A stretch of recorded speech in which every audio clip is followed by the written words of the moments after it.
Hello and welcome to the first and only episode of Skye to Skye, our special one-time talk show where we invite past actors who have played Skye onto the channel to talk about their experiences being in Disrobed. So with us today is the actor who plays Skye in our film, Eloise Gordon. Hello. Hello, Eloise. And the person who just said hello is Vanja Renee, who played the role in the original production. Hi. Glad you guys could both join us. Well, girls could both join us for this talk back on the role of Skye. So first thing I wanted to ask you two was, how'd you find out about Disrobed and what attracted you to come and try out for the project? Let's see, Eloise, okay, I'll go. Since I was the old Skye, I saw the role in, I guess I saw it, gosh, maybe like an Actors Access or something like that. But it was for Fringe Fest, which is always a big deal, always a really fun thing to be a part of. And I've gone to see many friends in Fringe Fest and I wanted to be a part of it. And then I saw that it was to be a naked role and I thought even better. So it's about time. I'm a comedian, so I was more drawn to the role of the sister because she had a lot of like funny, one-liners and like smart, snappy things to say. So I wanted that initially, but I ended up taking the Skye role, which is fun, a lot of fun. And speaking of someone who applied just to the Skye role, Eloise, same question. Yeah, I mean, I kind of similarly, I saw it on Backstage and was, in the midst of doing nothing in my house in the pandemic, looking for anything to do. And I was like, oh, well, this sounds cool. And then I saw it was, naked. And I was like, let's do it. Why not? The reason I applied for Skye was because it was the only role that you were still casting at that point. When on the breakdown, I didn't see that there was an option for Kat, because I'm pretty sure Shaylee was already cast by the time I looked at the Backstage post. So just kind of worked out that way. I was like, this is me, I am Skye, I am here. And she said, yes. Yeah, Kat with our production was kind of a Schrodinger's cat situation where we had an actor cast kind of in January, and then we kind of recasted her back in August once we figured out, wait, had she been told about the project? But that's for the cat to cat hour that will maybe be airing at a later date. So yeah, so obviously with a naked project, you have to be safe and protected and feel like this is a legit thing. What about you? What about the project made it seem legit and safe for you to go out for and something you could trust? I think the script, because you look at a script to know, is this good or not? Yes, it was Fringe, which can get fringy. That's the point of it. But the script was so good. Thanks obviously to Steven and the whole team that kind of worked on that. And the jokes were so well written. It was sharp. I knew that this was professional. And so the nakedness, yes, it was fun. It was different. It was novel, but a really good script for an actor. Now you really want to be a part of this project. And that's when I knew that this was legit and good and fun. Yeah, I definitely had a very similar experience. Because especially things on Backstage, you never know what the legitimacy of them are, even though the language that Troy used was all very professional, and the nudity didn't seem like some skeezy thing that there was going to be someone on a computer being like, I just want to it definitely didn't seem like that. But I think the thing that sold me was the script, the fact that, it could easily be just, if you hear the concept you don't necessarily automatically think, oh, that's going to be great. Like, it's one of those things that it could kind of teeter on either side. But after reading it, like, I was laughing, even as I was just reading it on my computer. And I was like, okay, if I'm laughing out loud, just then it's going to be great to perform. So it's true. It's true. I remember my boyfriend at the time was like, are you kidding me? A naked play? It was just, you cannot do this. You're going to ruin yourself. And then he read the script. He's like, you think I can read for the main guy? Now you want to be in it. Even he realized, like, oh, this is good. Yeah. Yeah. So good. That's definitely the vibe, like when you're trying out on Backstage, and half the time it's student films, and like the best writing you'll see is, oh, this is really good writing. Oh, this is a scene study from Some Like It Hot. That's why it's good writing. Oh. Oh gosh.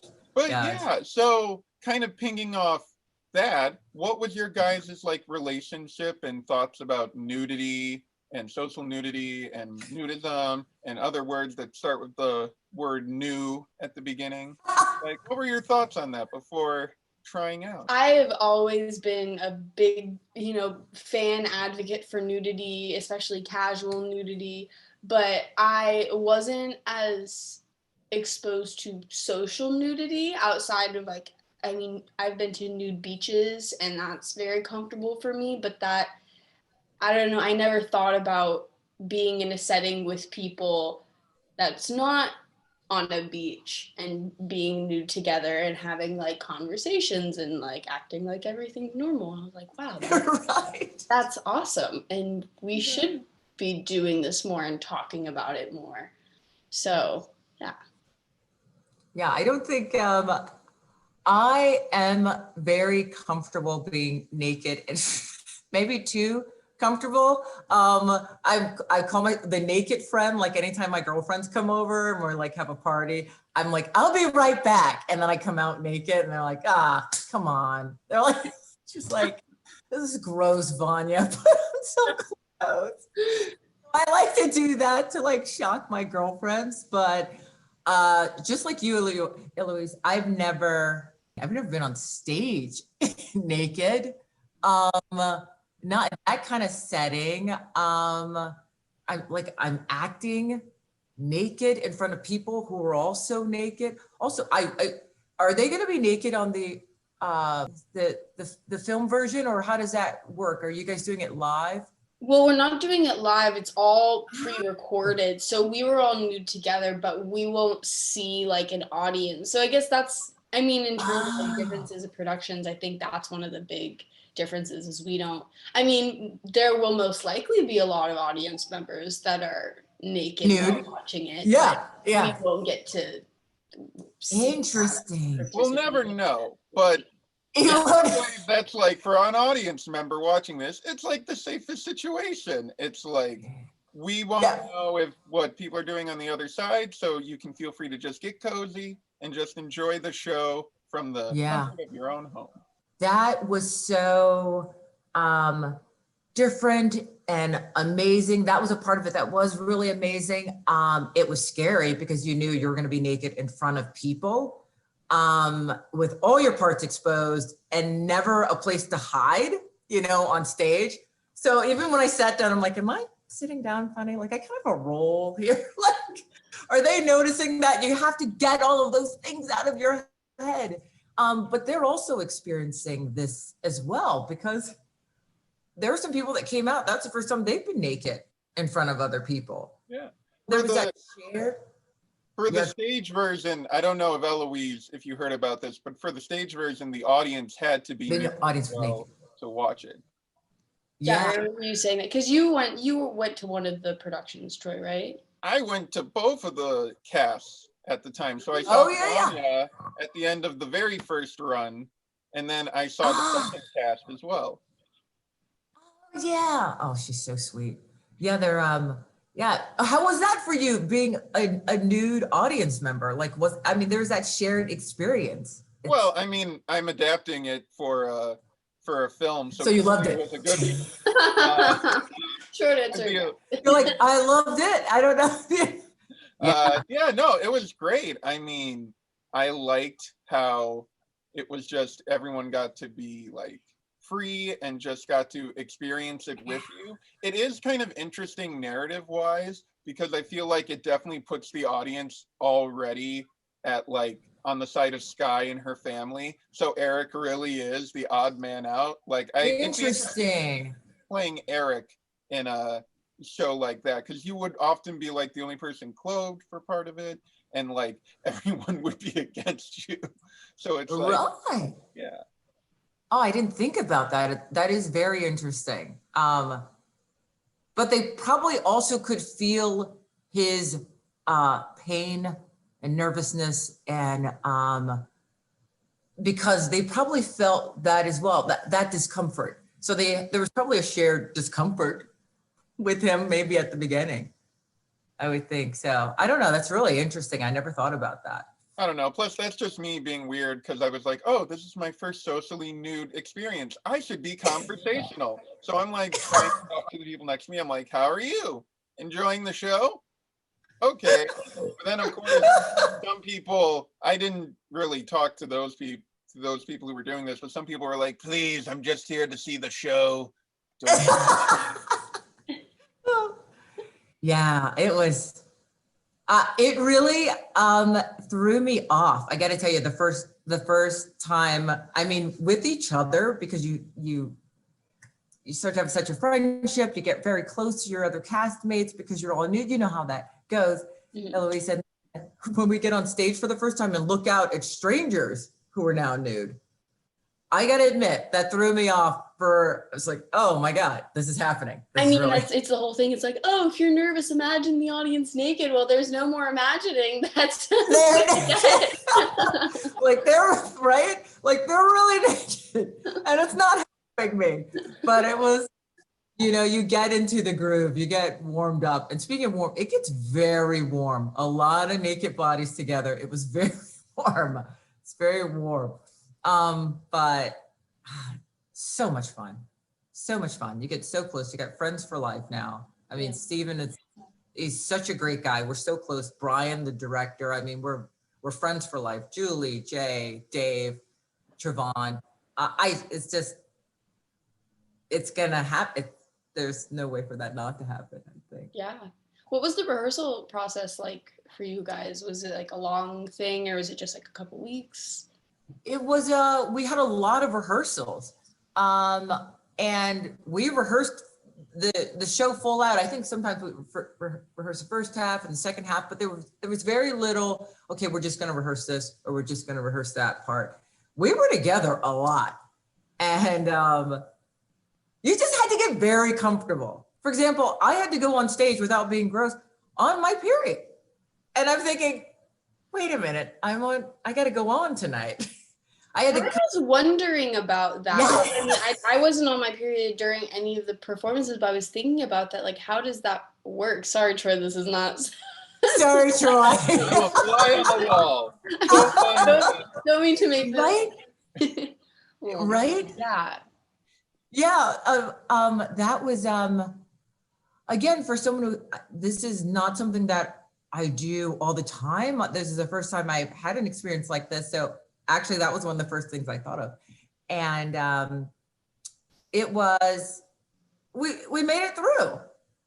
It was just another bonding experience. I tell you, it was like my castmates were like, oh, are you okay? Well, like, because I'm going to be very just blunt. I had a tampon in on stage, right? And I was telling the guys, I'm like, I think I have to run off stage. I think maybe there's something going on. And they're like, oh no, we think you're okay. They're like looking, we think you're okay. But yeah, if you got to run off stage. I'm like, at this point, they're like my brothers. Like we're way too close. Boundaries do not exist anymore. No.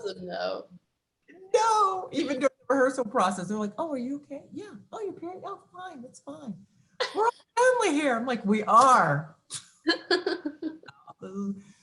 Yeah, I think all of the women, I think we all came on our period during the run of the play. But yeah, I got worried and had to run off stage, but this came back in with my line and like, and on another note, blah, blah, blah.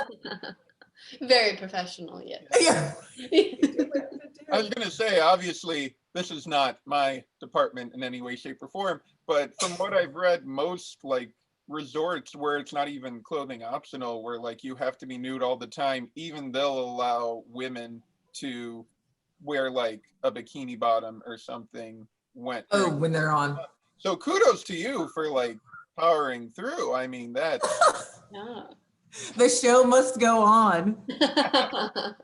Eloise, how was the rehearsal process with the nudity? Like, when was the first time you guys had to get nude with each other, and was that very weird? Yeah, I mean, we had a few rehearsals. It wasn't crazy. I mean, just because it was on Zoom, I think we were trying to keep the rehearsals as like succinct as possible, so we weren't just like on the computer all the time.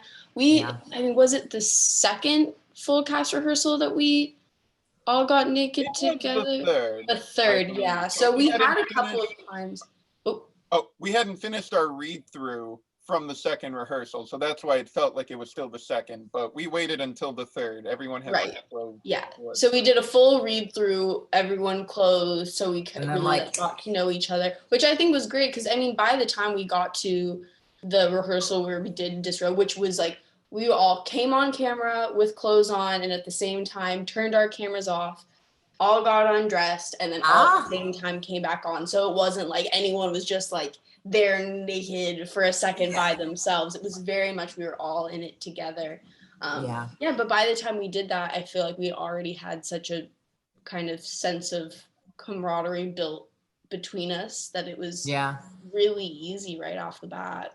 Yeah, I think Brian did the same with us. In fact, even after we got nude, he's like, even if today maybe you're not feeling good or you don't want to do it, you don't have to. You can leave your clothes. And so there was never any real pressure. We knew that when we got on stage, we had to be nude.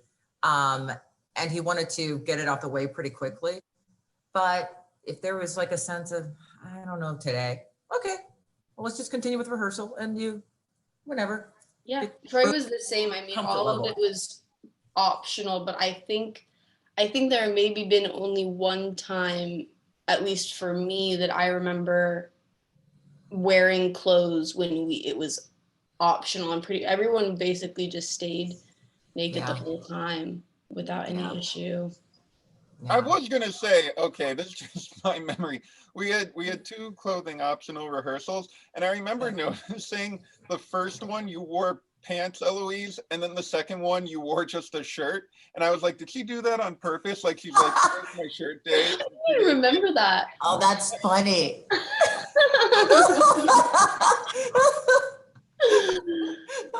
I couldn't do it. Yeah. I'm trying to remember what I was doing. Or when that's funny. Watch the past few months, trying to think of anything that's happened in the last few months specifically. I know. It's just like. I know. I feel like I've lost my ability to talk or really make sense. So if I make sense today, okay. Yeah, like anytime I'm thinking about time and timeline, I'm like, no way. Kind of in a circle lately. Right? People will just tell me years from now, Sean Connery died on Halloween, and I'll be like, okay, right, that happened, sure. Right? Yeah. Wait, did he? Did he die on Halloween? Yeah, he died last Halloween.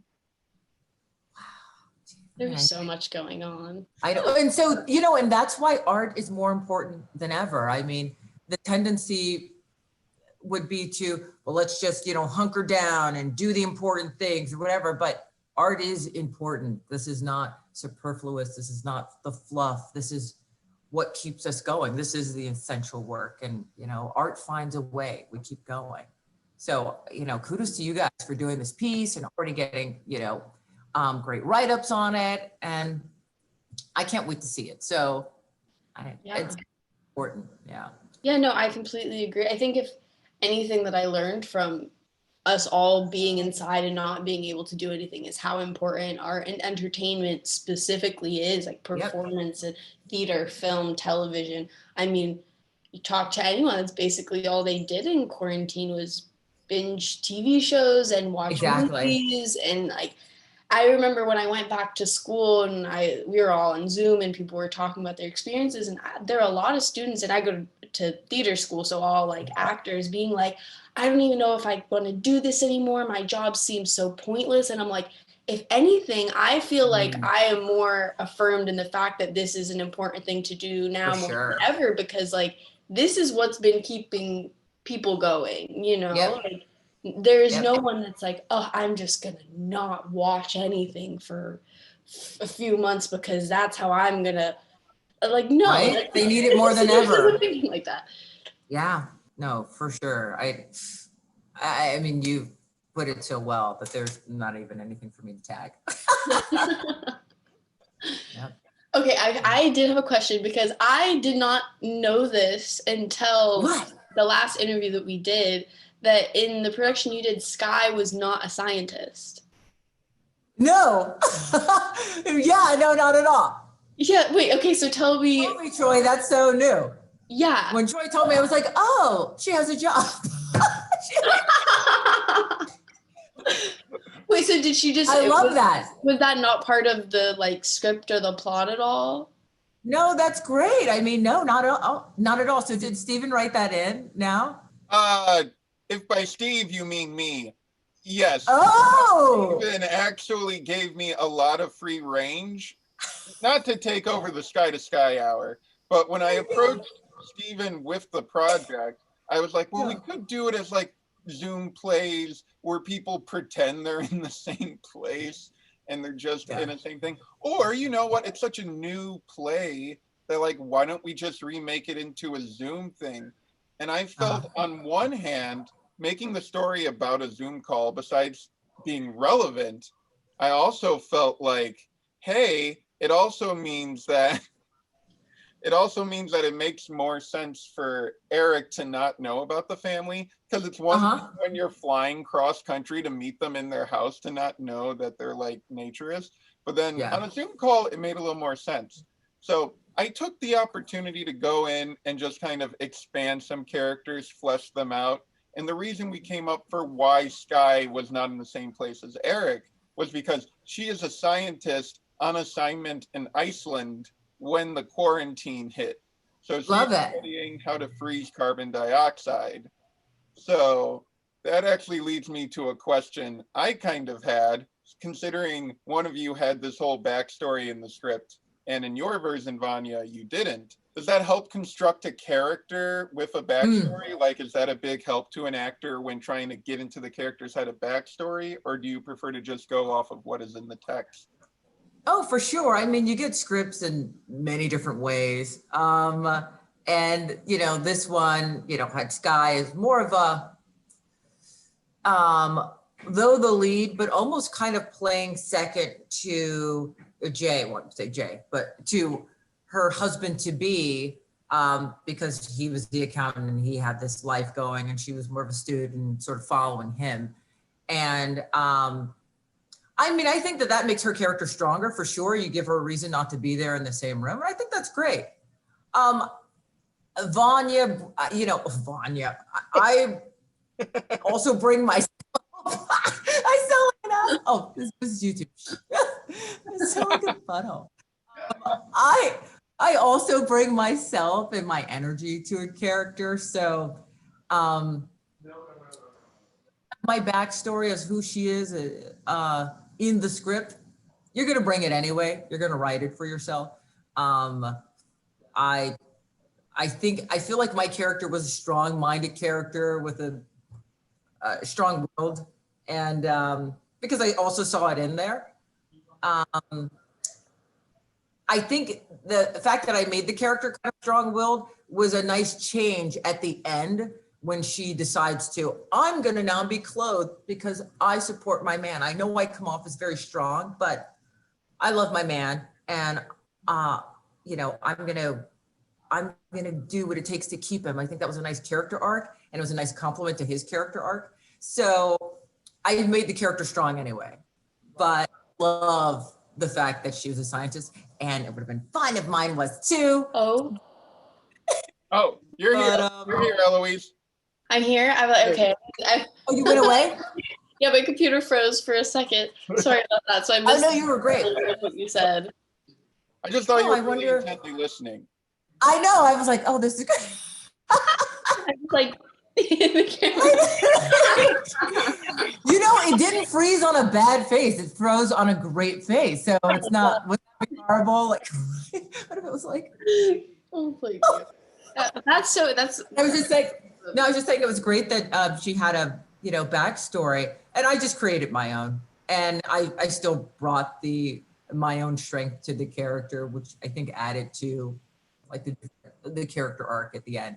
So, but yeah, I mean, scientist, perfect. I think that's great for that character. Yeah, I mean, I as I said, I didn't know that was not the case before until a few days ago when he was like, Yeah. Skye wasn't a scientist before. I added that, and I was like, wait, you did? I didn't know. Okay. You're like, good job. Cool. Yeah. I think that makes that character very strong then. Yeah. And was she really fun to play as a scientist? Oh yeah, she was definitely fun to play. I mean, there was like science talk that I had to work out, but that was, I mean, I'm not a science person, so I had no idea what I was saying. I had to like really work to like figure out what I was saying so I could say it sounding like I knew what I was saying. Yeah. That challenge, and I think it helped me because I mean, like I always bring myself to the role. I think as actors, pretty much we all do to an extent depending on the character. Yep.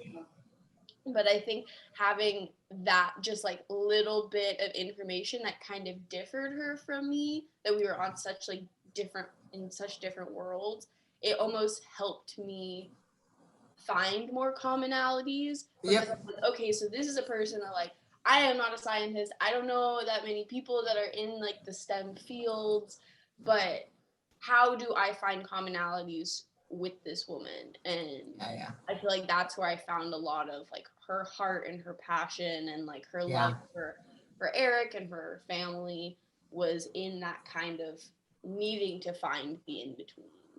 I bet that was also really interesting. You think scientists buttoned up and then, oh, by the way, we're all nudists and we let it all hang out, pun intended, I guess. So, I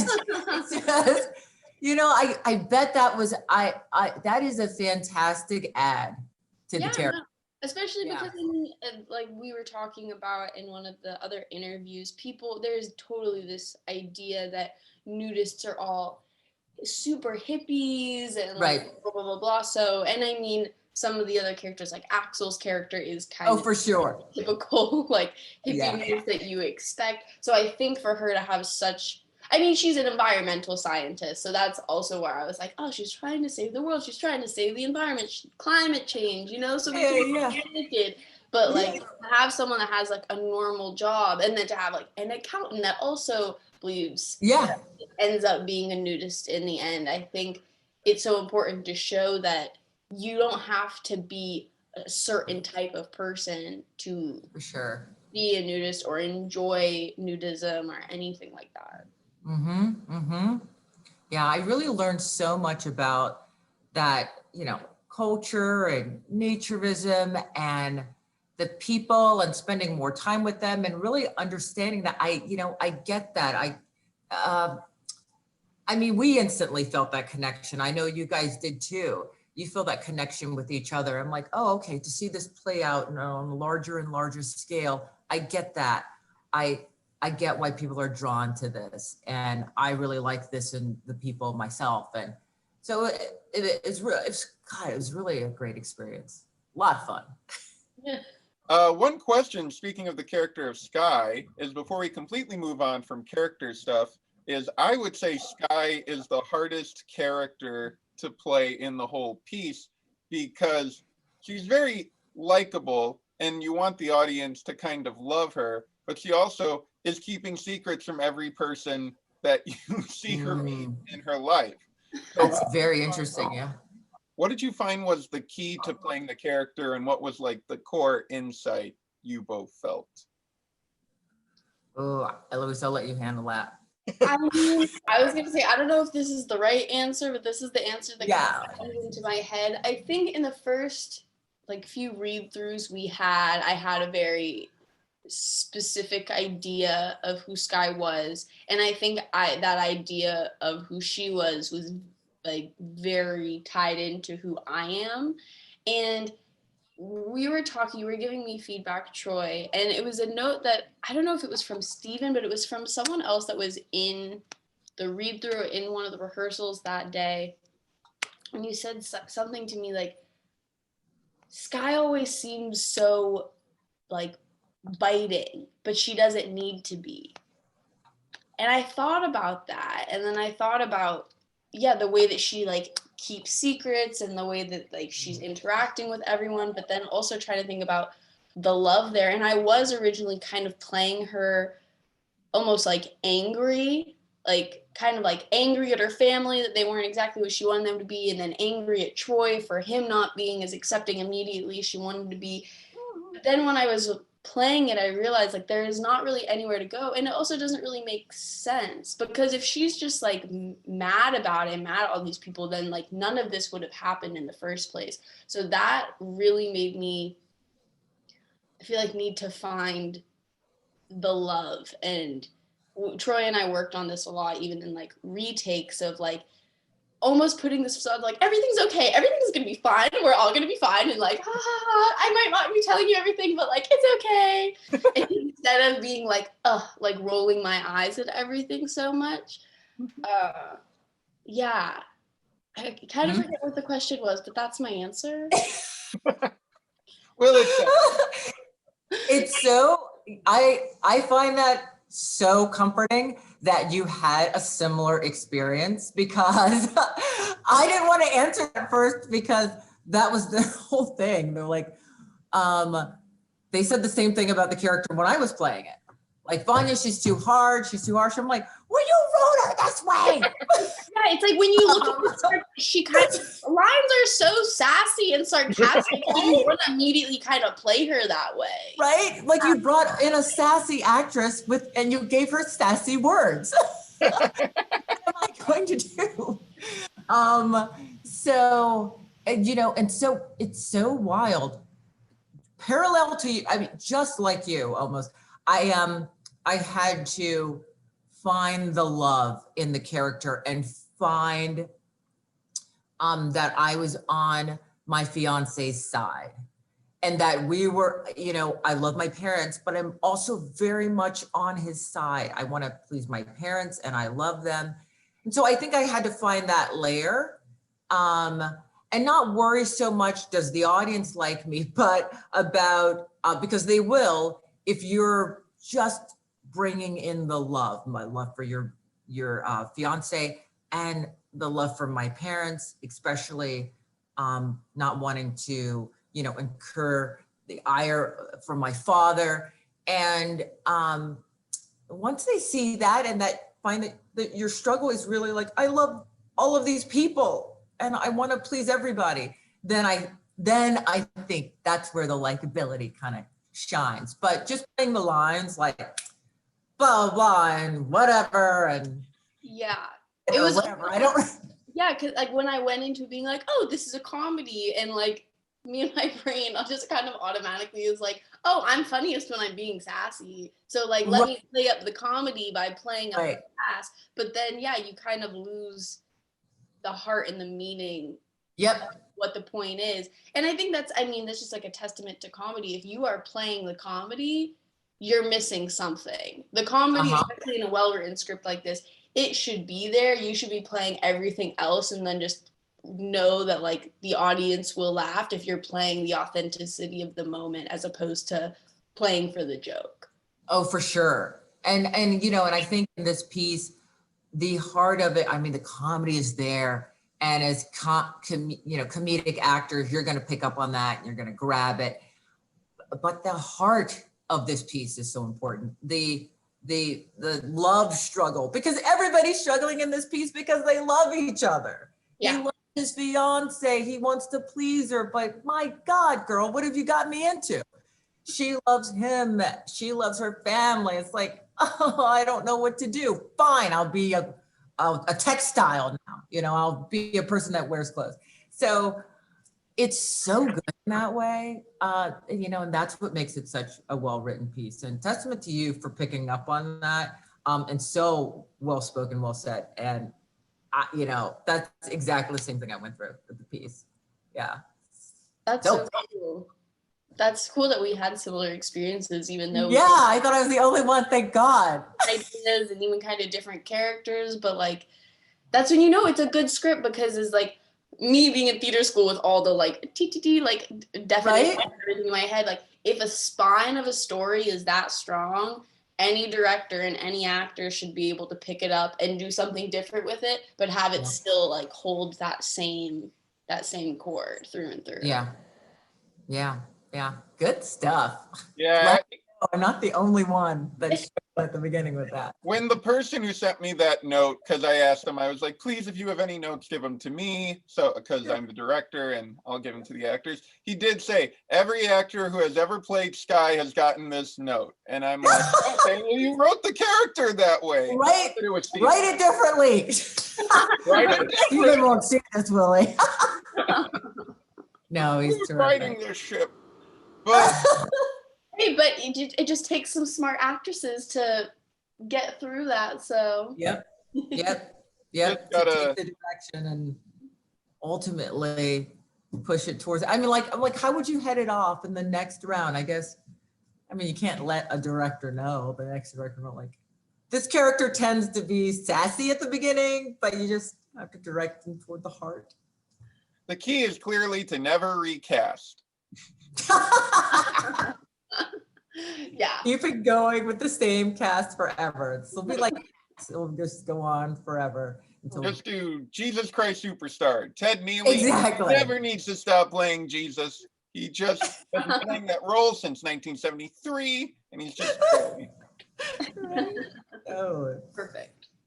But yeah, another question I had for both of you that we kind of discussed before is obviously nudity in film and in theater is a very sensitive subject. And I was wondering what your guys' thoughts is on what is needed to make a safe environment in film and theater for nudity to occur, and if there's any major differences to take into consideration when acting nude in film and when acting nude in theater. Well, just based off of what we both said, it sounded like, the creating of the environment was very similar in either capacities. And granted, also, if we were filming together, it would be a different experience than on Zoom. But I think, just this understanding of comfortability, and I think also picking the right people has a big part to do with it. But yeah, it sounds like we had very similar experiences in that regards. We had a fantastic cast, yeah. And we had a fantastic cast too. Everybody was super respectful, kind, immediately felt like family. Dave immediately felt like the dad of everybody. And our George was a Dave too. So yeah. I forgot the original really? George was also a Dave. Oh, that's wild. Yeah, what you saw of Dave on the stage, Troy, that's exactly who he was off stage. So kind, so smart and warm. And he definitely really brought the heart to the piece too, just with his energy, even in rehearsal. I think what becomes an area that you can't really vet the attendees to theater. And so this was a new nude experience, I think, for a lot of people that attended the show as well. So yes, you did have the naturist there, but then you had some others. And I think that is the only thing that maybe can feel unsafe. I don't feel unsafe because I don't know. I think I just have a lot of like, hey, what's up? You're naked, I'm naked. What's going on? What's going on? You're getting too close. Back up, buddy. I'm like a lot of, but I can see that maybe someone who's not used to that can feel a little overwhelmed by that, because at the end we did have like, parties where other people were having drinks and we had happy hour with the people afterwards. And you just got to make sure you know the reasons for some people being there.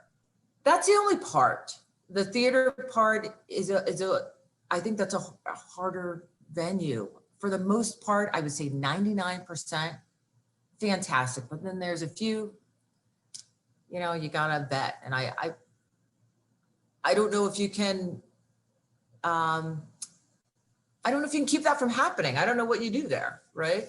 Yeah, I mean, I think that's just the nature of people too. It's Yep. like there's always going to be someone there for the wrong reasons. Right. And we don't really have control either of who's necessarily seeing this, like who buys tickets and whatnot, and whatever happens after where it gets distributed.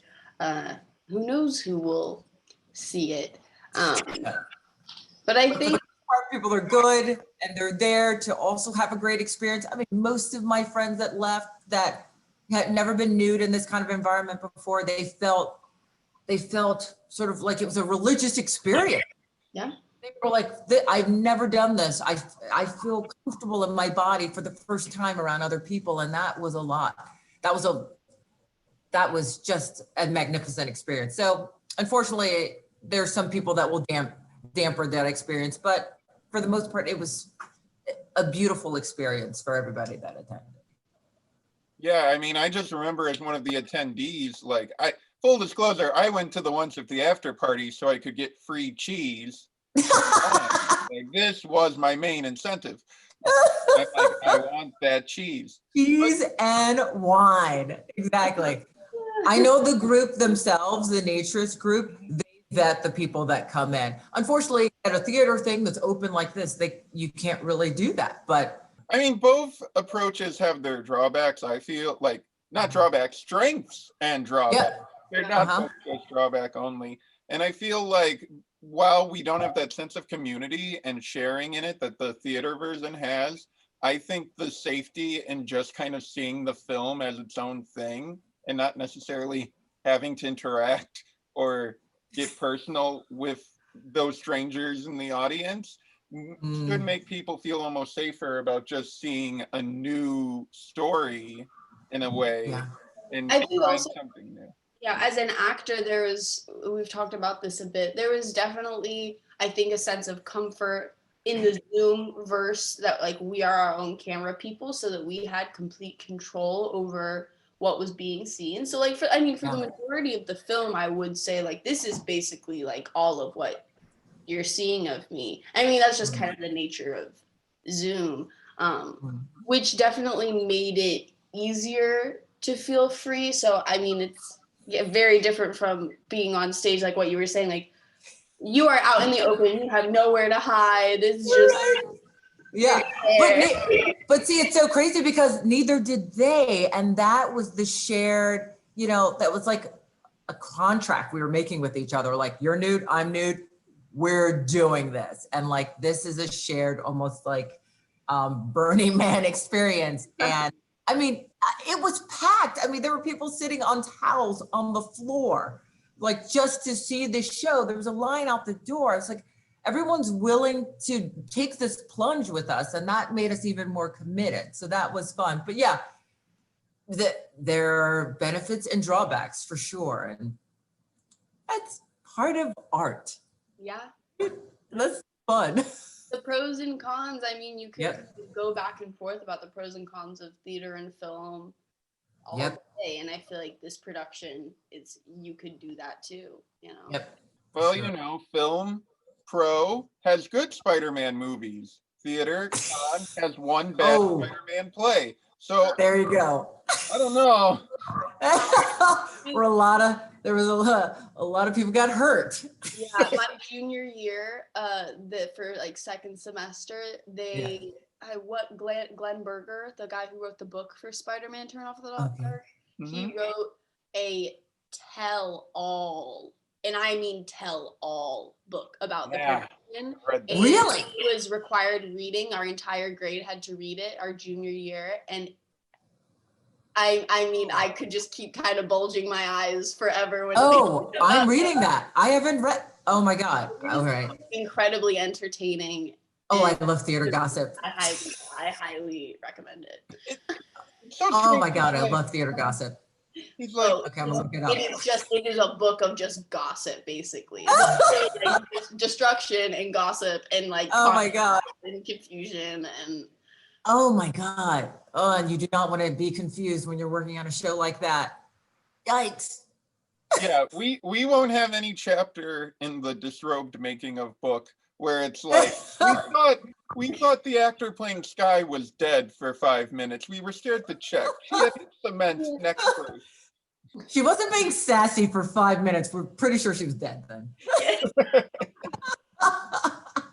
Yeah, none of that. All right. Things. Right. No injuries. No screaming and locking out of the Zoom room. You know. Oh God. Good on that.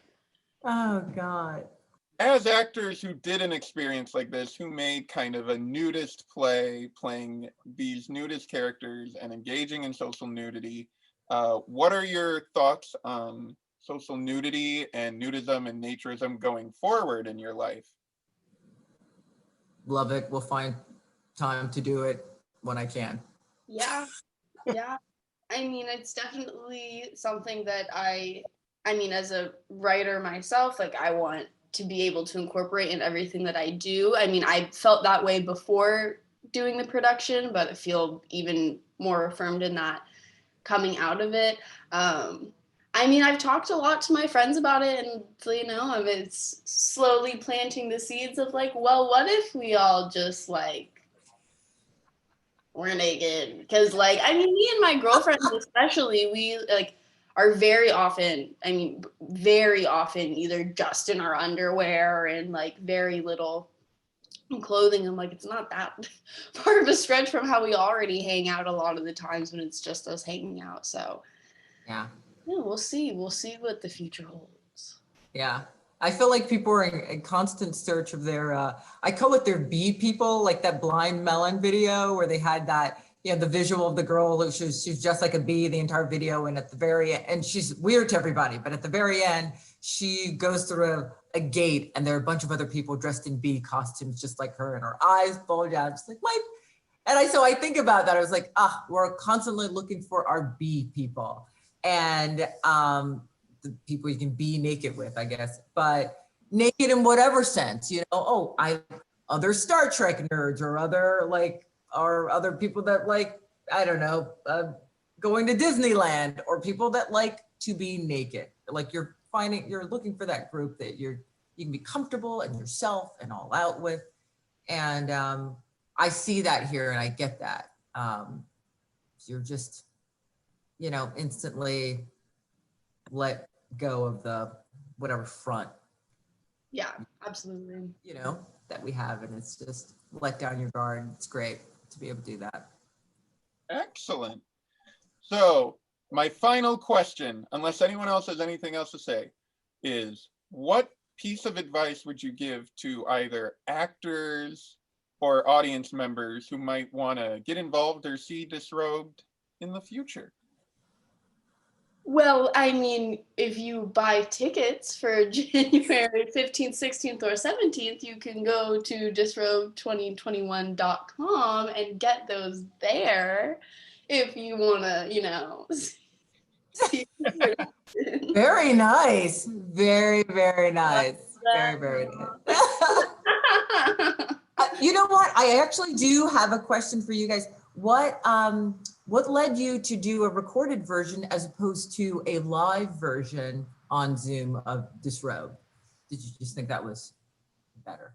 This is me. Okay, so I came up with the idea in June of last year after doing 2 Zoom shows, neither of which were live. They were both recorded and distributed as videos.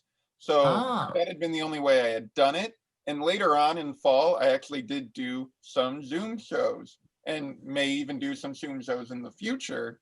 But what I noticed with the Zoom shows kind of was what I thought it would be, where it's a bit more of a technical mishap because you want to keep focused on the 6 people or so in the play, and the audience, you see them looking back at you. So it's not in a play where you can focus on them and you see everyone in the back of the head.